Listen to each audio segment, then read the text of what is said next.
예를 들어서 내가 아무런 경력이 없어. 아파트에서 당직 기사를 한 20년 했어요. 당직 쓰면서 20년 동안 기술사 공부를 해가지고 기술사 자격증을 땄다라고 가정을 해볼게요. 그러면 그 사람이 그 기술사 자격증을 써먹을 수 있을까요? 내가 감히 장담하는데요. 그런 백그라운드 가지고는 그 기술사 자격증을 땄다고 하더라도 못 써먹어요. 그런 기술사 자격증은 누가 따느냐면 상식적으로 여러분 생각을 해보세요. 건축 설계 사무소에 일하던 사람들, 예를 들어서 이제 종합건축사무소, 서울 강동구에 있죠. 사무종합설계사무소 이런 데서 이제 업무를 하는 애들은 굉장히 엘리트들이에요. 굉장히 엘리트들이고 최소 이제 뭐 서울연고대, 중앙대, 한양대, 건축과 나온 애들이 거의 대부분이야. 그런 데서 한 20년, 30년 이렇게 근무한 사람들이 그런 기술사, 안전기술사든, 전기기술사든, 건축설비기술사든 그런 자격증들을 취득해서 본인 건축 설계 사무실을 오픈할 때 그렇게 써먹는 거지. 일반인들이 아무런 연관성도 없이 그 기술사 자격증을 따면 무조건 연봉 1억이다라고 그래서 주워 듣고 떠들고 다니는데, 그런 사람들이 물론 따기도 어렵겠지만 만약에 딴다라고 가정을 했을 때 그 기술사 자격증을 가지고 도장을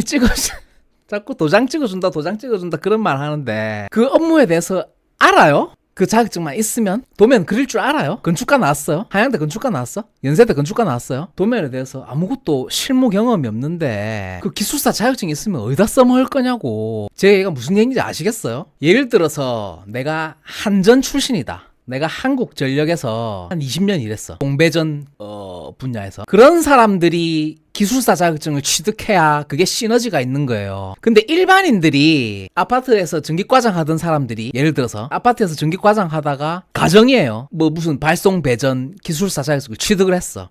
예를 들어서 아파트 전기과장 20년 커리어 경력이 있어요. 그 전기기술사 자격증이라는 게 쓸모가 있을까요? 어디에 이력서 명함 드리는 보세요. 누가 써주겠어요? 상식 아니에요? 그런 기술사 자격증들은요, 최소 학벌이 있어야 돼요. 그 도장으로 최대한 써먹을 수 있으려면. 그게 상식 아니에요? 대학을 나오고 어느 정도 규모가 있는 회사에서 최소 200~300명의 정도 되는 중견기업, 대기업, 인프라가 구축이 돼 있고 실무를 하고 도면을 볼 줄 알고 직접 설계를 하고, 직접 설계를 한다라고 하는 거는 도면을 그리는 걸 의미하는 거예요. 제가 말하는 거는. 예를 들어서 뭐 전기 쪽이다. 그러면 전기 도면 다 그릴 줄 알아야 되고, 내가 도면을 그릴 줄도 모르는데 도장만 찍어준 누가 그런 사람한테 급여를 주고 도장값을 주겠어요. 아파트에서 전기과장 하는 게 그게 무슨 남의 집 변기 뚫다가 기술사 자격증 딴 사람한테 그걸 기술사라고 누가 인정을 해주겠어요? 어느 대학 나왔는데? 대학도 안 나왔어. 뭐 대기업 출신도 아니야. 뭐 중견기업 출신도 아니야. 뭐야 이거 뭐 이력서 보면은. 그런 사람한테 누가 기술사 자격증이 있다고 해서 연봉을 미쳤다고 1억을 줘요. 말도 안 되지. 여러분이 상식적으로 생각을 해보세요. 내가 예를 들어서 사무종합 설계 출신이야. 대한민국 넘버원이죠. 삼성 계열이니까.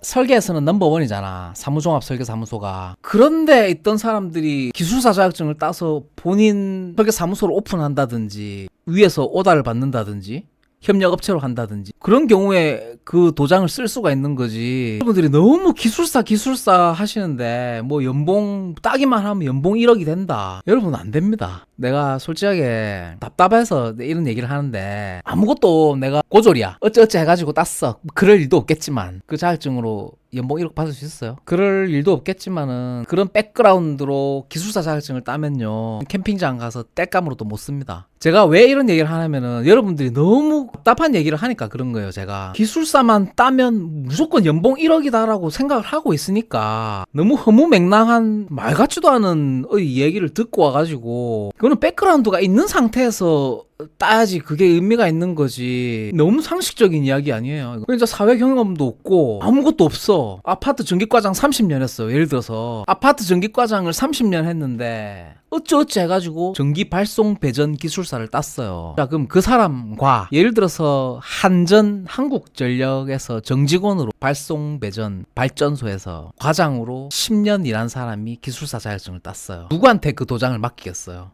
아파트 전기과장 40년 한 사람한테 그 도장을 주겠어요? 고등학교 나와가지고 전기산업기사 따가지고 아파트 전기과장 예를 들어서 한 40년 했어. 변기 한 40년 뚫었어. 남의 집 가가지고 수채구멍 한 40년 뚫어줬어요. 자동문 고장난 거 탈락된 거 한 40년 고쳐줬어. 어찌어찌 따가지고 발송 배전 기술사 자격증을 어찌어찌 취득을 했어. 운 좋게. 그럼 그 자격증 써먹을 수 있나요? 그 전기과장 40년짜리 출신이? 무슨 말인지 아시겠어요? 그러니까 이제 그 얘기는 그만하고 일반인들이 기술사 자격증을 따가지고 연봉 1억 받는다? 허무맹랑한 얘기는 하지 맙시다. 안전 못 가는 전기인은 빙신. 그 말이에요? 지금 제 말이? 확증 편향이거든요. 확증 편향. 근데 상관없어요. 제 얘기를 어떻게 듣든 상관없는데 본인이 듣고 싶은 대로 예를 들어서 이제 뭐 윤석열 대통령이 이재명 대표가 이렇게 얘기를 한다고 하더라도 본인의 의도는 그게 아닌데 듣는 사람이 이제 그렇게 받아들이면은 어쩔 수가 없는 거예요. 어떻게 해석을 하셔도 관계는 없습니다.